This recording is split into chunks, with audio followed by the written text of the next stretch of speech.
Thank you, Chair. Thank you. I'll be fairly quick. I think most of mine are probably better placed with Infrastructure Australia directly a bit later in the program. Do you guys have any visibility of the audit that they've just conducted, or should I put questions specifically to them? I think questions on the audit are best directed to Infrastructure Australia, Senator. We have obviously worked with their staff at times on the audit, but questions on the audit are probably best placed to Mr Davies and his team. All right. I've got one follow-up on the asset recycling initiative, which passed the Senate quite heavily modified through process of Senate amendment and then I think stalled in the House. What impact did that have, if any, on the fact that the government appears to have just carried on regardless with its so-called asset recycling program? Again, the lead agency is the Treasury. I can only indicate that the government remains committed to the asset recycling, has reached agreement with 2 jurisdictions. I'm not as familiar as others with the government's position in relation to the Senate amendments, I'm sorry. You're here representing infrastructure, and it seems a bit strange to be deferring questions away to Treasury. What expertise does the Department of Treasury have in assessing large-scale capital funding for infrastructure projects? The Treasury seeks our advice on such matters. Do they have any of their in-house expertise? Are we going to find some people with expertise in this area if we go to talk to Treasury a bit later in the program? No, I was referring to your question. You asked me about the government's view of the Senate amendments and the legislation. I haven't been involved in the legislative process, I'm sorry, I can't give you a view on that. That's a matter. I wasn't asking for your view. I wanted to know whether it's made any material difference to the assessment process, the fact that a key piece of legislation didn't end up clearing the House of Reps.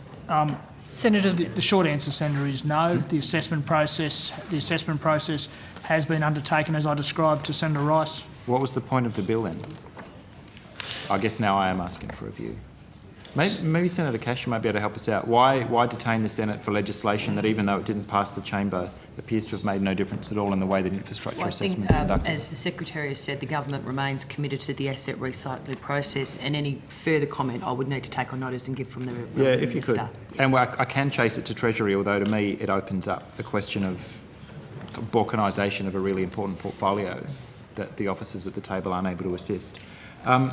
What visibility do you have, so outside the Infrastructure Australia process where most of the assessment is done of specific projects, what visibility does the department have of specific projects, particularly ones that were sort of declared, the government support was declared before the assessment process had been conducted? Is there any assessment of infrastructure decisions made outside of IA? Yes, Senator. We discussed this morning with senators. The department has statutory obligations which we meet for the government in relation to the legislation. There are requirements in terms of jurisdictions submitting detailed project proposal reports, which we then assess under our financial and infrastructure legislation requirements. So we do undertake quite extensive evaluations and assessments of projects before ministers make funding decisions.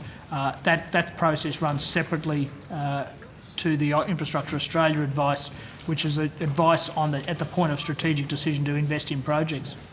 Why do we have 2 separate and arguably disconnected processes plus what Treasury is conducting? Why do we have 3 separate processes for determining Commonwealth infrastructure funding in this country? Senator, we deal with we provide advice to the government at the project selection stage. We obviously look to the Infrastructure Australia advice. They provide advice to government. Government then often will seek departmental advice on those positions and the like. And separately, our focus is very much on the implementation.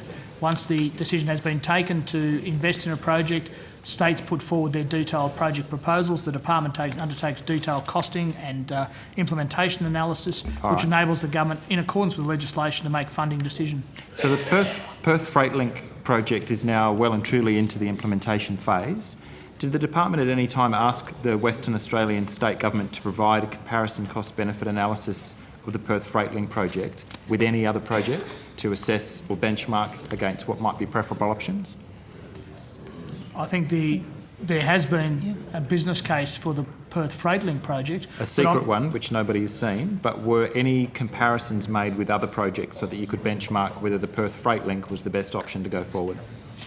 The Perth Fright was the West Australian Government's preferred project. I don't believe there's been a comparative assessment across the state of Western Australia if you're looking at comparable projects. In terms of dealing with the issue of freight flow in Western Australia, this is Western Australian Government's proposed solution. But within the scope of talking about Perth Fright Link, we're in discussions with the Western Australian Government about methods to deliver it, etc., that look at different design options. But that's to achieve the outcome that Perth Fright Link seeks to achieve.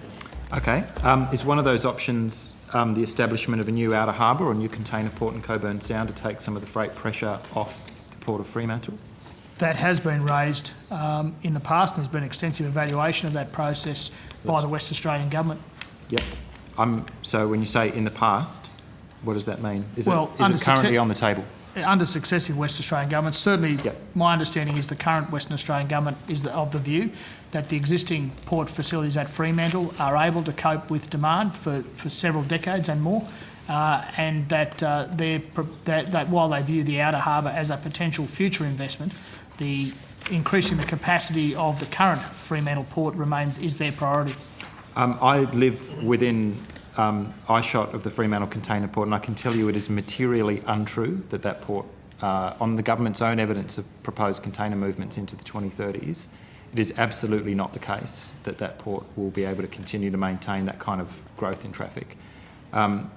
Does the Commonwealth have the ability to contest some of the ideas that come through from state governments if you think they are patently lunatic? Or do you just have to accept the proposal that kind of falls through the chute in the That's your ceiling? opinion, Senator Ludlow. I think that'd probably be think evident to it's- everyone in the room that that's my opinion, yes. This committee has extravagant ways of Yes. expressing itself. Senator, we do, as you would expect in providing advice to government, we do assess and evaluate proposals and concepts, and we provide our advice to government. Excellent. What's your advice to, and when you say advice, you mean to the West Australian state or just to your minister? We provide advice to the Australian government. Okay. And then they are free to take that advice back to West Australia or not? They can choose to do so, Yep. or if Western Australia provides us with project proposals, we will give them our views on a project proposal. You do have a bilateral, or you do have the ability to dialogue directly with your state counterparts? We do discuss with state That's counterparts useful. where they are developing projects. For instance, we've been quite heavily engaged with the state of Western Australia on some of their future investment planning, their work on the Perth airports and the like, those Yep. sorts of processes. All right. Can you tell me then, there was an article that ran in the Sunday Times in Perth weekend just past titled "Cottesloe Joins Freight Fight." The Perth Freight Link will have significant impacts on the western suburbs of Cottesloe. That's the Premier's own electorate, obviously the Foreign Minister's federal electorate. How were these impacts modelled or considered? Because mostly we focused on the destruction of the Belia wetlands, but obviously this is a pretty extensive proposal from end to end. So what modelling has been done on traffic impacts into Cottesloe and the western suburbs? Senator, as part of the business case process, the West Australian Government modelled the traffic flow and the impacts of the proposed Perth Freight Link. The consideration of Fremantle on the port itself, on the connections in around Stock Road, High Street, Leach Highway, and through to the port have been considered in the modelling. And as Ms O'Connell said, there's also been discussion of a number of alternatives, and including, as you'd be aware, the current tendering process has sought applicants, or those who wish to lodge a tender, to look at an alternative option as well, a tunnelling option. And so the West Australian Government has modelled the impact of the tunnelling options, but also on the existing alignment, including the impact on surrounding suburbs. Could you provide us with that modelling, please, Ms Jaggers, so we can maybe give some comfort to residents of Cottesloe, North Fremantle and all the way down that corridor, that this project isn't going to be as disruptive as perhaps they are anticipating? I think the West Australian Government has released some details of the project and is undertaking significant community consultations at the moment. They haven't released the modelling. They haven't? They haven't released the modelling. No. Are you able to release that for us today? Because it's really difficult to form an independent view on this thing if the modelling is secret. It's something we'd need to discuss with the West Australians. We can Okay. take that Take it on notice. board. Sorry, you'll ask you a similar question. I mean, hold on. You'll get a sec. well, it's just a follow-up. You'll get time. Yeah, but we're being fairly time limited by the chair, who's running a very disciplined show. He's not really. Well, at least for the moment. Good to encourage. It is. I'd like to follow up. Great. This is a fairly contested space, as you'd be aware. So I'm going to assume that you're reasonably familiar with the routing options that the state government's proposing. It proposes a toll road for freight vehicles at this stage, which would be quite a distance longer than the existing Leach Highway corridor. How will you prevent truckies from simply availing themselves of Leach Highway, which will remain free, and rendering the Perth Fright link completely pointless? Well, I think that there's still a matter under discussion with the West Australian officials at the moment. I think we did discuss this at a previous hearing, the issue of leakage off the route by heavy vehicles in particular. And clearly there are a number of options that the West Australian government have. So forcing trucks off of Leach Highway? Where there isn't a destination on the Leach Highway, there's options for the government to look at excluding them from using it and using existing enforcement mechanisms for that, or even, depending on the final design of the toll collection system, the West Australian government could also charge those heavy vehicles for using Leach Highway to prevent them from taking the slower route to save money. Well, it won't necessarily be slower. If some traffic moves across to the Perth Fright link, you might find that Leach Highway actually becomes faster and thus incentivise truckies to use Leach Highway. So Leach Highway could end up as a freight toll road as well. You haven't confirmed that, but you're saying I'm just saying that's there's one a number of in options play. that are in the mix Okay. of discussion. But I think, as Mr Jaggers mentioned, there are existing mechanisms in terms of approvals for trucks and what freight routes they can and cannot use. Those mechanisms exist now, and there is the potential to continue to use those in relation to Perth Fright Link. So I'm presuming nobody at the table actually lives within the catchment of the project. Oh, no, I meant at that table, but Senator Back does. I'll declare an interest in this as well. I live in North Fremantle, not too 8 o'clock, you've got 2.5 minutes. far from the port. Senator Steele does. 30-odd years. Come on, All right. get on with it. Representative Sample from this side of the table.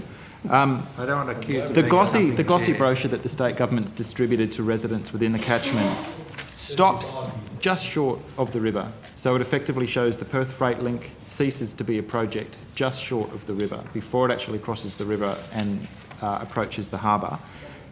What are you going to do about the fact that apparently we will just be creating an extraordinary bottleneck, dumping container traffic at 3 or 4 times the volumes that exist today onto the bridge crossing the river into 3 or 4 sets of traffic lights onto Tideman Road? Well, I think, Senator, the modelling shows that there will still be significant benefits of the Perth Freight Link project with that existing intersection the way it is. So the benefits are still there in the project, but it is a matter that we're in discussions with West Australia about as well, whether there are ways of improving that intersection or indeed even more significant options around improving the river crossing and that intersection. Could I ask that, and this may be a question for Senator Cash, because I understand you folks are not in the executive, that the Commonwealth Government hold off on committing funding to this project until your West Australian counterparts have the faintest idea what it is, because they don't appear to understand what the route alignments even are, or what kind of grade separation treatments will be applied to Stock Road, how are you going to get across the river, whether it's a bridge, whether it's a tunnel. Could I ask you to take that back, Senator Cash, acknowledging you're in a representative capability here, that I've never seen commitment of hundreds of millions of dollars to a project where the proponents actually don't know what it is yet. Senator Ludlam, of course, I will take that feedback back, but can I also say So you there is remain some precedent, Senator Steele. consistently opposed to this project, and I'm sure Senator Back and Senator Steele and Senator Bullock would be very interested to know what the major benefits of this project are, because there are some significant benefits that this project is going to bring or are going to bring to the people of Western Australia. And I appreciate that during your time you're not going to want to hear them, but I'm quite sure there might be an opportunity later. I do want to ask some questions. Thank you, I'd be Senator very Back. keen to Everyone will get their see. chance. Thanks, And Senator you've got Heffernan. 30 seconds. Senator Cash, could you release the business case? If the benefits are so widespread, why are you keeping them secret? I'll take that on notice. Thanks. I'll come back to IA a bit later. Thank you. Senator